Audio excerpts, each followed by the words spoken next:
This is Author Talk, brought to you by Author House, the leading provider of services to help authors publish, promote, and sell their books.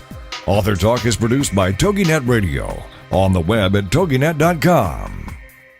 The title of the book, Be the Boss: How to Start a New Business, How to Buy an Existing Business, and How to Purchase a Franchise. And the author is Michael Busch, and Michael joins us now on Author Talk. Hello, Michael. Hi, Steve. How are you? Well, before we get into the details, of course, this is all about what we just covered in your title. It's about learning how to be a boss, how to be an entrepreneur. Before we get into the details of your book, and we really need to know about you. Just give us some of your background. I think everyone's going to really see that you know what you're talking about. Well, thanks, Steve. By education, I believe it or not, I'm a registered pharmacist. But I never liked particularly practicing pharmacy. I liked the business aspects of it. And in the late 60s, I founded a company called Medicine Shop International. And Medicine Shop International became an international franchisor of over 1,000 pharmacies, operating in 6 countries. The vast majority of those stores, obviously, in the United States. In 1995, we sold that company, and that was a transaction valued at $360 million. It was sold to Cardinal Health. And the reason I raise that is because when I started Medicine Shop, it was a new business. It was a startup. Just an idea at first. It was an idea. It became a business plan. It became going out and raising a little bit of capital. And then the rest of it is just where it went. So my background has been in pretty much in starting companies and doing some buying of existing companies. I've had some experience in large companies. I've been involved in 3 public offerings, but most everything I've done has been from the startup or early stage level. And as you look at the world today, the economic world here in the United States, in fact, all over the world, seems to be the key is being an entrepreneur if you're going to have any kind of future. Well, the 21st century has changed the world forever. Not only are we global, but we're so technology-oriented that jobs and middle management jobs that have existed for years and where people went to work for the same company and worked there for 30 or 40 years of their whole career, grew in job position, had a nice pension when they retired. Those days are gone forever. And the real key to being successful today and controlling your own destiny is going to be in business ownership. So you talk about vision. How do you know that your vision is the thing to do? I mean, I guess there's no guarantee. Well, there is no guarantee. I've been very fortunate.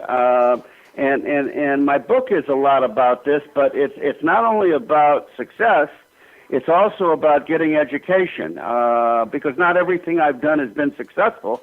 But there are lessons to be learned from that. So they're not failures to you. They're not failures to you. No, they're not failures. I don't use that term. I let other people make that decision. But I choose not to. But you learned a lot from those things that didn't work out the way you wanted them to work out. Absolutely. And I will tell you where most of them fail in a minute. But you talked about vision, or you asked me about vision. I think the first thing that goes into vision is passion. You have to believe your vision. Mm-hmm. You have to weigh it. You have to believe in it. Yes, you have to plan where it goes from the time you have the vision, but the vision is the beginning point, whether it's buying an existing business. Because most people today that are going to go into business ownership are not necessarily going to buy a business or go into a business that they have very much experience in. These are people that are coming from having worked for major corporations for years and years and years, gotten laid off, are people that come out of school and can't get jobs and wind up going into business for themselves. But most of those people are not going to have experience in the vehicle in which they choose to go into. So in order to have this vision, you got to have this passion, because along the way you're going to have a lot of naysayers trying to destroy your dream. Well, it's interesting you say that, because I have a phrase: I don't play the butt game. And the butt game is that I say that I have a vision or I have a great idea, and somebody says, yeah, but, and starts to give me the excuses why it won't work. Mm-hmm. The key is to make it work. And by the way, in business ownership, certainly starting a new business, you go through various plateaus. And every new business gets to a point where they're either going to make it or they're not going to make it. And usually it's a function of you having to get more capital. Yeah, undercapitalization is very high up on the list of why businesses fail. Yeah, I think there are two fundamental reasons why businesses fail. One is undercapitalization, and the other is poor execution. So execution, your second key to success after the vision. Absolutely.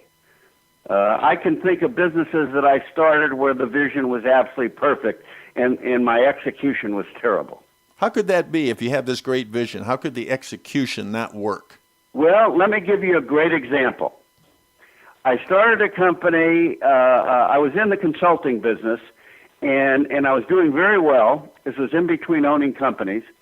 And the problem was, though, I had no equity. I couldn't sell the business because I was the business. If I went on vacation, I couldn't generate new business. And God forbid, if I got sick, I'd be out of business. So I decided to start a small business investment banking company on a nationwide basis. I ran an ad or two in the Wall Street Journal, and I recruited 30 people that put up $50,000 apiece, like a law firm. They each became a partner. They each could take 2 pages in Who's Who. That's how successful they were in the fields that they came from. And it was a disaster. These people didn't understand the street. They didn't understand that the people that were coming to us as a last resort. They were looking for capital. They'd already been to banks. They'd been to their friends. They'd been to family. They needed a business plan yesterday, and I had partners that wanted to take a year to write a business plan. And it was one of the biggest mistakes that ever happened to me in my life at the age of 55. So what did you learn from that? Well, interesting enough, I learned that you've got to understand not only your vision, but what it takes to execute that vision. I recruited people that I thought would be terrific. These people had never been in the world of entrepreneurship. They didn't understand. They were always insulated by large corporations, by people that they had reporting to them, and so they really had no practical sense of the decision-making process that goes into a small business. Day in, day out. Right. Right. Well, I've heard the old saying, nothing happens until someone sells something, and that's your biggest final point, isn't it? Well, yes. My big point is that you're selling yourself every day. You're selling yourself to suppliers. You're selling yourself to bankers or people to put equity into your business, capital. You're selling yourself to customers. You're always selling yourself. And anybody that goes into business ownership has to understand that. What would you say on a startup company or a company that's trying to grow? How much of your gross should you put into marketing? I mean, how important is marketing? Well, I think marketing is very important, but I differentiate between marketing and advertising. Because many small businesses can't afford to advertise. I'll give you an example. A small retail store today cannot compete with Walmart. Right. Or a small pharmacy cannot compete with Walmart or Walgreens or CVS. And therefore, you have to be smart about your marketing. I find that and I look for ways to market where it's not a huge cost, but where the risk-reward ratio is so great. And to give you an example, a lot of it hinges on knowing how to take care of your customer, whatever business you're in. Mm-hmm. We live in an age where customer service is at an all-time low. So the key is to make it the most important thing then in your business. The cornerstone, because your customer is your greatest advertising. Right, word-of-mouth advertising. The best there is. Now, you say most business decisions are neither right nor wrong. Now, explain that one. Well, if one of the things I've learned about big corporations, everybody believes that they have a master plan. And nothing could be further from the truth.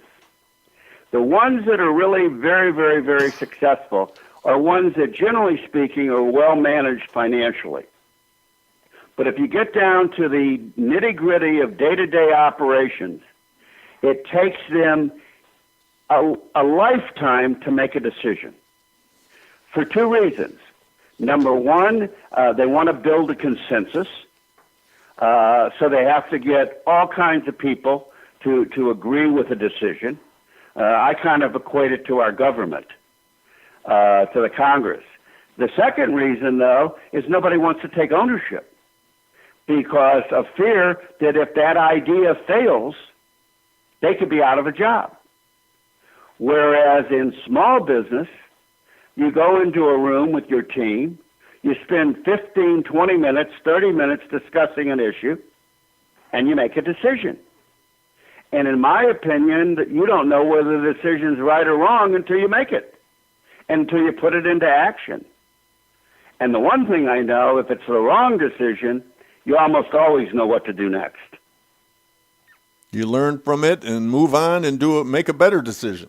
Absolutely. I once had a conversation with the chairman of the board of Walgreens, and we were trying to do some business together, and he told me, frankly, Michael, I can't do it because we're building 500 new stores this next year, and I just don't have the manpower to do what you'd like me to do.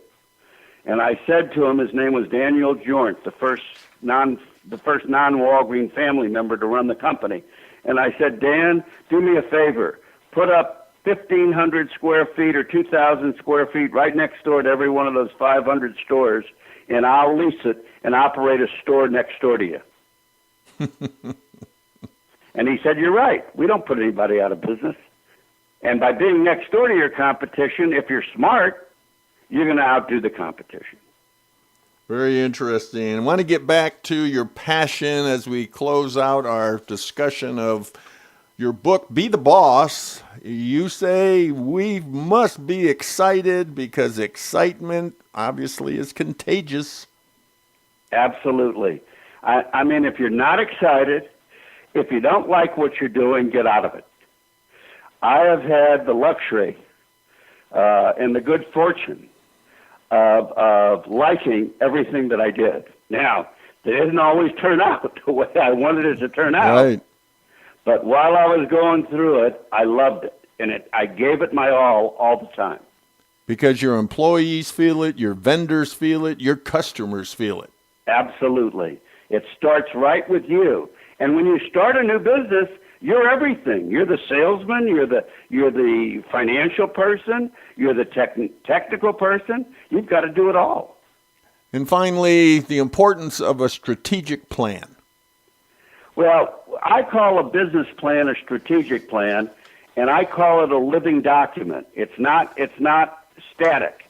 You have to change it. You have to review it every so often, be it quarterly, be it monthly, be it semi-annually or annually. And you have to be willing to make changes in it based on the conditions that you find yourself surrounded by. And without a plan, I don't know how you go anywhere. We've been listening to Michael Busch. He is the author of his book, Be the Boss: How to Start a New Business, How to Buy an Existing Business, and How to Purchase a Franchise. Michael, tell us how to get your book. Well, you can get my book at my website, BeToTheBossTakeCharge.com. You can also get it through Amazon, Barnes & Noble, and through Author House. The book comes in digital form, an ebook, and it sells for $9.99, and it lists for $16.99 as a soft cover copy of the book. I believe Amazon sells it for about $12 and some change. Well, thank you, Michael, for being with us on Author Talk. My pleasure. Thank you for having me.